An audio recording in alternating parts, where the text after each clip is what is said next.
Hi everyone, it's Mackey here with Rise Above Yoga, and we're here with another interview for the Outcome Mastery interview series. Today I have my beautiful friend Amber with Busy Being Me, and I would love for you to just take a second to introduce yourself. So, as Maddie just said, I'm Amber and I'm a Derouin currently, but a Dolan Bath to be, getting married on Woo! August 2nd of 2020. And I started Busy Being Me from this place of like really wanting to create something that I wish existed. And what I just wanted to exist is a place where I got to be me. I felt like all of the self-help books, all of the classes were just telling me who to be, how to get there, be positive, be positive, be positive. I was like, it wasn't working. It wasn't working for me. And I found Meredith Rom's work, which is how me and you met. And through that, I was able to birth this idea of Busy Being Me. Like, we really need to start nourishing each other to be ourselves and to love ourselves and stand in our truth. And the more we can do that, the better our children's lives are going to be. Whether we have children or not, it's the next generation. And we need to start getting them to be themselves as well. Beautiful. And I totally agree. It's so important. We can spend our whole lives trying to model this, that, or the other, trying to be like our parents or these like historical figures or whoever we look up to. Mm-hmm. And I think we get so far removed from ourselves and like what we really want. And we're spend our whole lives, a lot of us, just trying to please someone else or some system or some institution that when it comes down to like the breaking point, of wherever your like awakening happens to be in your life, you're just like, who am I? What's my purpose? And Mm-hmm. what am I put on this earth to do? And the sooner we start asking ourselves those questions, I think the sooner we start having these like wonderful like awakenings and these waves of just like positivity and attracting what we really want and deserve into our lives. I couldn't agree more. I think it also can be in flux. Like, things happen in our lives and we take different paths in our purpose. I believe we come as purpose, like we are purpose, and we don't have a purpose. And so when we're getting to know who we are and why we're here, it's for that moment. And that moment can change moment to moment, day to day, week to week. But the mere fact that you're staying curious enough to find out for yourself is what's truly important. Exactly. I was going to ask you if you would mind sharing like some about the moment when you kind of realized, or in your life when you kind of got onto this path of just wanting to like find yourself, and maybe you're reading all these books or whatever, and where that kind of like breaking point was for you that caused your like, awakening. And I know it's like that's a loaded question, but like the Yes. business and everything, but just kind of like the purpose and intention kind of behind that, like in your story. So let me set this nice picture of me growing up. So Amber growing up was this little girl who thought like, her purpose in life was to make sure everyone else was happy. So she was a people pleaser. She was very much codependent. If you don't know what codependency is, I don't really have the time to get into it right now, but go check out Danelle's work because Danelle, what's her last name? Narwaki. Oh wait, Milwaukee. she just got married though. Well, you can put it in the show notes. Yeah, I Whatever know. her thing is, she's the one who taught me about codependency, and I realized I was a codependent. And I would lie my ass off to make sure either A, I didn't get in trouble, looked like the perfect person, and that other person was pleased. And I was like so happy about doing that because I just wanted people to be happy. So if I could bring that happiness, I don't care what I need to do, I'll do it. And eventually that just like, I didn't know who I was. Like, that started real young. I think I was 5 when I told my first lie. And it wasn't just lies, it was like mass and layers of society telling me who to be and trying to like try on that mask and try on this mask. And like, ugh, now thinking about it, I'm like, that's people pleasing. Like, that doesn't sit well with me.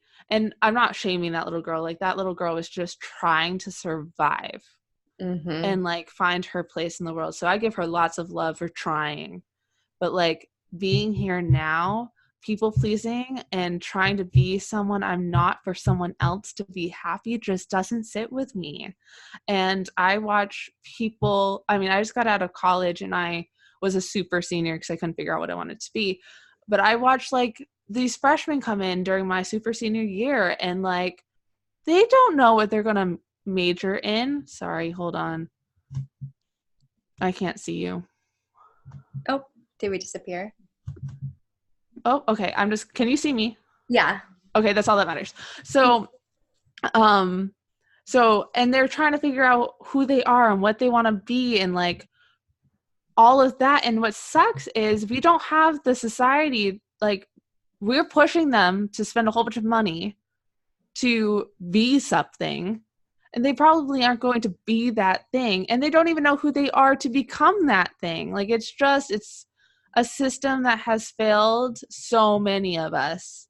And so how I got into it was I went off to college and I still didn't know who I was. And I started searching, and that's how I fell into the self-help and self-transformational aisle. And I love most of those books. And I also hated a lot of those books because those books were telling me to still be perfect and to still be positive. And like, to be positive is the way to be. And I don't believe being positive is the way to be. The way to being is just being you. So if you need to feel all of your feelings, please go ahead and feel all of your feelings. Yes. And I think that's such an important like thing to shine the flashlight on, you know, that part of the darkness where it's like, why do we feel this like need to be so perfect all the time? Or, you know, we walk outside and we have to like put on the mask, like you're saying. And where is that like programming coming from? And, you know, I know it's a lot of different places, but like, how are we like instilling that, or how were we instilled with that, like as children, to grow up and have to, you know, spend all of this time, this money and energy in like having this whole process of almost like a rebirth is what it kind of feels like, because you grew up and you have this name and this identity and this family, and then all of a sudden like you can't even answer these simple questions like what makes you happy or what brings you joy, and you're like, well, is it soccer because my dad made me go to soccer for 10 years, so like I think I like soccer, I don't know, but then I'm like I don't like it at all, but I'm doing it. So like even on like a small scale like that, but feeling into the emotions of like when you don't like something or when something doesn't feel good, and creating a world that we can all live in and let that be okay and not be shamed into being crazy or being too much or too emotional. Like I saw this quote recently, you'll never be too much for someone who can't get enough of you. Yes. Like that's so nice, because I'm sure so many of us have been told at one point or another that we're too much, or we feel too much, or we just need to just chill out or whatever. And I don't know, I think there's like some magic to embracing all of it, like the good, the bad, and the ugly. Yes, totally agree.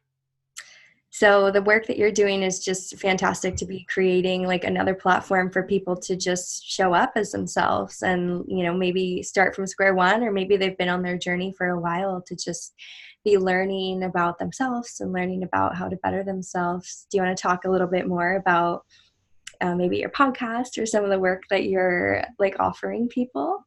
Yes. So I just started a mastermind, I'm going to call it, and was getting to know my ideal client was basically the past couple of weeks. And I've definitely, when starting this journey, was thinking of like who my ideal client is.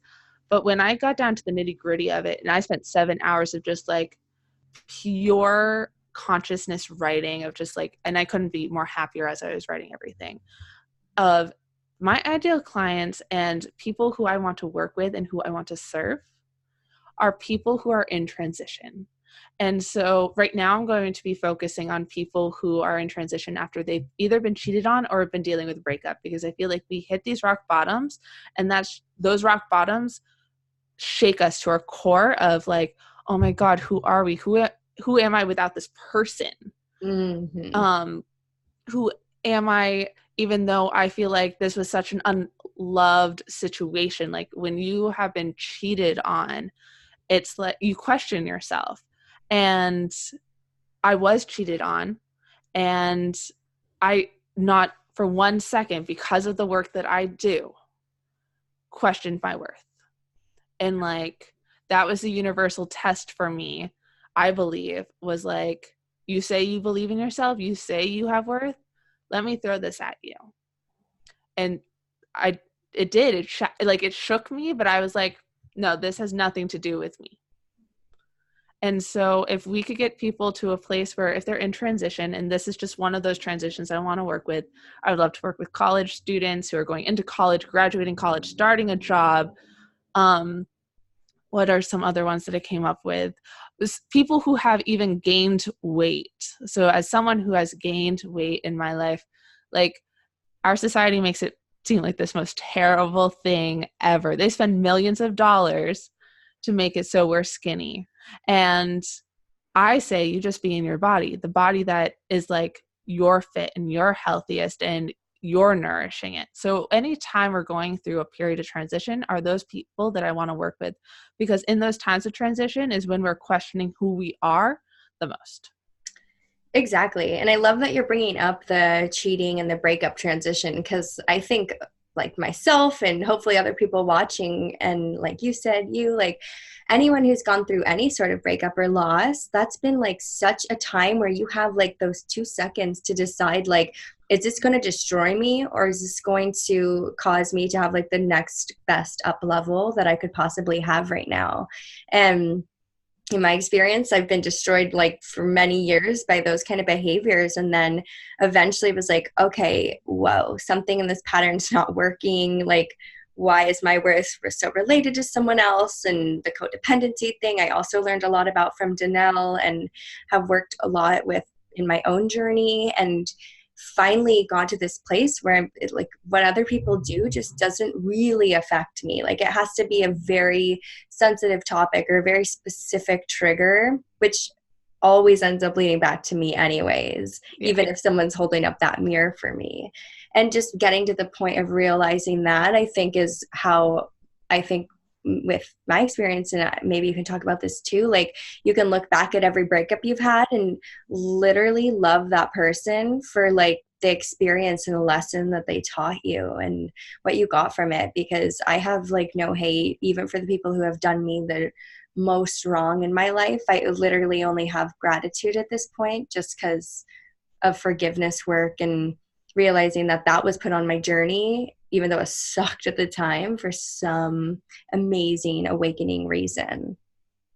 So my biggest breakup is actually now currently with the partner I'm with. So we were together, we broke up, and we got back together. And when we broke up is when that turning point of like, I need to focus on me really happened. Like, all of the lying and the college transition and the mass, like, that was a snowball effect. But the defining moment of me deciding I need to be there for me was when we broke up, and studying who I am. And when a breakup happens, like, you have to grieve it. Right. And we don't give ourselves that permission to grieve it because you don't want to feel pain. But we need to go into the pain in order to come out of the pain. Mm-hmm. And there's no bypassing it. There's none. There's just none. And same with if you've been cheated on, like, you can't just bypass the pain that it brings. And you have to create a solid foundation for yourself, standing in your truth and your love for yourself in those moments, like the darkness and the light that comes through that. Like, you need to stand in it. And when you start doing that, you literally transform in those moments. And so breakups, they're going to happen. Or for most of us, they're going to happen. And you're going to love someone so much that when that breakup happens, it's going to hurt. And again, you can let it shatter you. And, shattering is part of that process, or it can be for people. But as soon as you step into, okay, I need to feel my pain, I need to let out these emotions, I need to sit with this for a moment, you can come out from that other side and you no longer feel the burden that pain feels like it's bringing because you're resisting it for so much.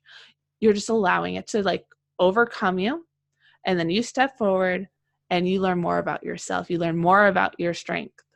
And Mm. I think that's, a breakup is so difficult and so hard, and being cheated on can be so difficult and so hard. And you have a deciding factor of like, again, are you going to let this break you? Or are you going to step into the pain, feel your strength, and then step out? Yeah, and I think like the reason a lot of people don't want to step into the pain is because it's scary and it's dark and it's this dark tunnel, and you have no idea how long you're going to be in it or if you'll ever get out of it. And if you've experienced loss or pain prior and you're comparing it to that situation, you were like, oh, no, no, no, no, no. Like it took me so much to get out of that. And I just am wondering, like, what would you recommend, or what tools would you have for someone who's like, you know what, I'd rather just get high or go get drunk or, Mm. just numb out. Cause like this, if I start thinking about this person, like, or I think about texting them, like, oh my gosh, like I need to get so far away from it. And maybe getting high or getting drunk doesn't look like substances. Maybe it's doing too much yoga. Maybe it's, bypassing by, taking too many baths because the bath makes you feel better and you don't have to think about it. But like, whatever you're using to avoid it, like, what are some ways, like baby steps maybe, or tools you could use to step towards that pain and remind yourself that the light's still there, like you're not going to be enclosed in darkness forever? Good question. So my number one tool really is like community. It's hard to go things alone. And at some point in your journey, no matter what journey it is, in this specific one, like dealing with a breakup, you feel so alone. And you need to reach out to friends, family, potential friends and family. Like, go seek the world, go travel, go put yourself into a yoga class that's, instead of like doing, it's about being. So I'm a big fan of gentle yoga and like in restorative yoga, where you have to sit there for a few minutes, but you're surrounded with other people. And so you're doing something with people, even if you don't know them, Mm-hmm. and building that community and finding those. Breath work is a really great one, because all of a sudden you're like, you're bringing oxygen in and you're moving the energy in your body, and then you can just cry or get angry or be cheerful, like whatever's coming up for you, like that energy is moving in your body. So if you're going to go for the thing that's going to numb you out, pause, breathe, put a mantra on your computer screen, on your phone, saying like, I can do this, I will do this. And also make those powerful statements like, I am going to go smoke weed. And if that's your choice, then you're choosing to do that. Or you can make the choice, I am going to feel my feelings right now, and just take a little step into that emotion, whether that be journaling alone, whether that be sitting and meditating with your feelings alone for a second. But I really highly recommend community. Like, the more places you can put yourself where people are seeing you and hearing you and loving you and accepting you, the more chance that you will do the same thing for yourself. Definitely. And I don't know, I think it's that fear of just getting like stuck or, feeling you won't be able to come out of it or something. So I think the idea of community in a yoga class is amazing because no one's going to let you die in the middle of a yoga class, like it's just unlikely that that would be the reality of what would happen, even if it feels inside like the weight of the world has landed on your heart or your body. And taking those little steps with community and asking for help and holding your hands can be scary because it can be something that's so foreign to us and something where society tells us to be so independent and, handle our own shit and don't put your burdens on people like that. Like, how dare you? When it's like, what were we made to do as humans if it's not to connect and to be of service to one another? And like, there's boundaries, and it's everyone's responsibility to have their own boundaries and communicate when they're being crossed. But there's also a lot of ways you can invest financially and energetically into receiving help too, which is really nice because then you have that even exchange where you have help and someone to lean on. But they're being compensated in whatever way, shape, or form that looks like. Yes. And another, so obviously I'm not working with clients in person when I'm doing a coaching program, but my new coaching program is called New Beginnings after being cheated on and broken up with. Wow. And so if you, like any of your listeners right now who feel like they've been cheated on and they've been broken up with currently or in the past, that they're still dealing with that pain and they haven't gone into it, like, I'm here. And all they need to do is literally message me on Instagram and we can figure out something out. Like, we really need to start going through this together, because if we are humans and we are meant to be a collective, and our American culture makes it so we're very individualistic, and Yeah. that's not who we're meant to be, like you said. And as someone who is a life coach, as someone who craves to, like, my purpose right now is to hold someone's hand and guide them through things that I've been through.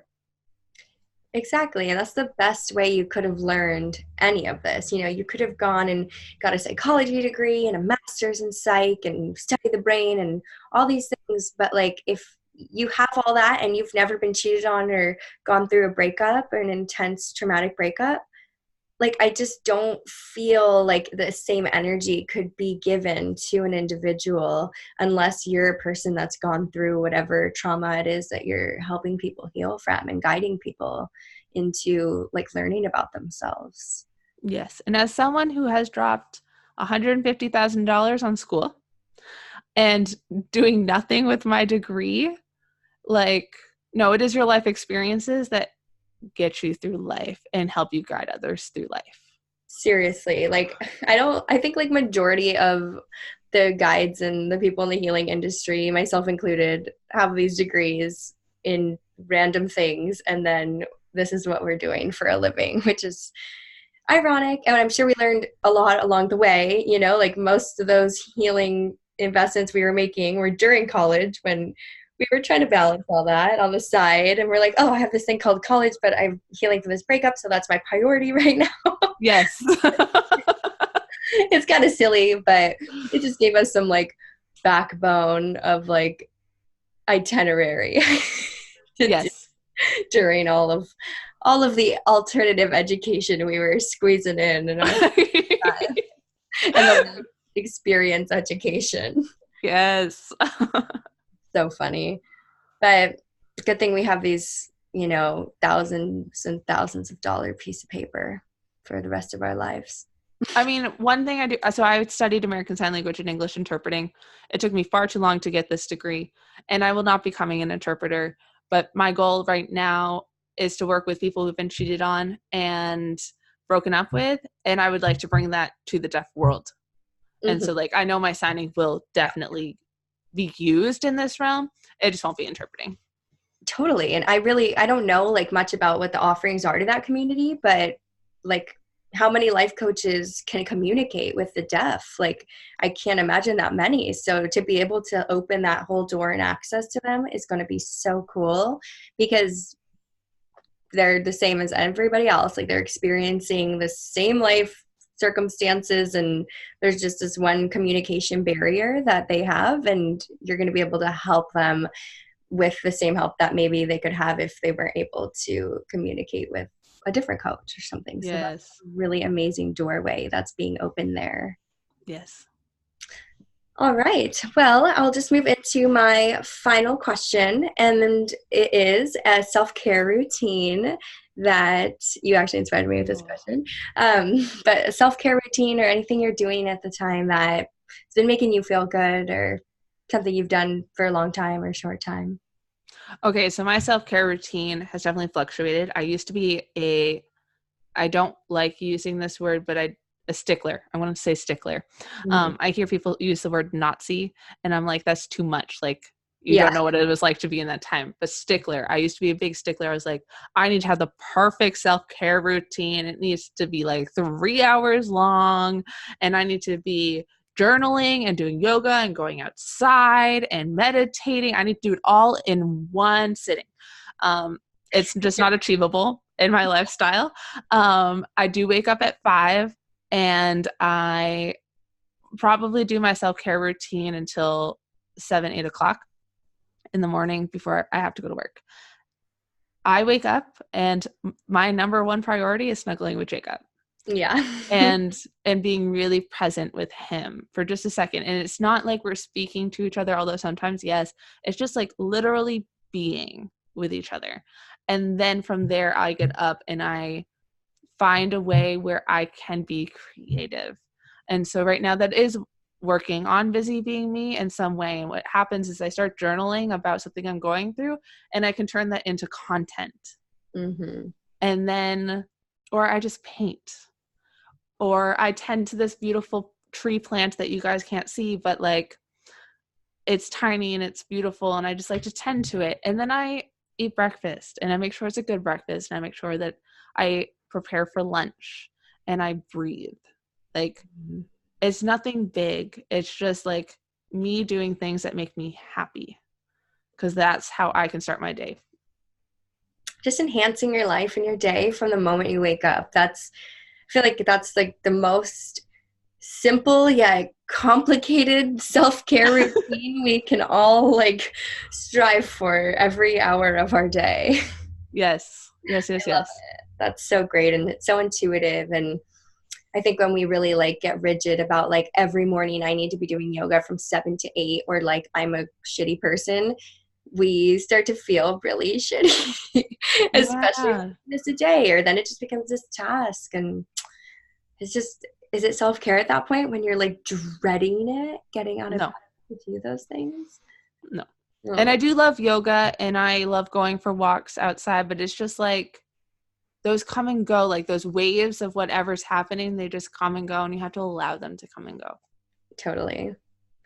Well, why don't you let all the listeners know where they can find you and your Insta and website, and how they can check out maybe New Beginnings if they're interested? Alrighty, so the first place you guys all need to stop at is busybeingme.com. That's BUSYBEEING me.com. And then Busy Being Amber is my Instagram, which if you go through the website on the bottom, you can find my Instagram. Also, you could just look up BUSYBEEING Those are the two best places to find me. Awesome. And I'll link them in the show notes as well so everybody can easily click them. And yay, I'm so glad this worked out. And I'm so grateful to have you have come on today and talk about your new program. And it's all accessible on your website. I'm Yes. Yes, so yes, yes. Everything's up and running. So go check it out. Sign up for the newsletter. yeah, and message Amber if you have any questions. She is offering some amazing work, and I know she's been working so hard on crafting all of this and just making it like a wonderful platform and zone for people to really connect on. So And it's, thank you, Maddie, for having me on and letting me share. of course, thank you so much, and we will see you guys later. Bye. Bye.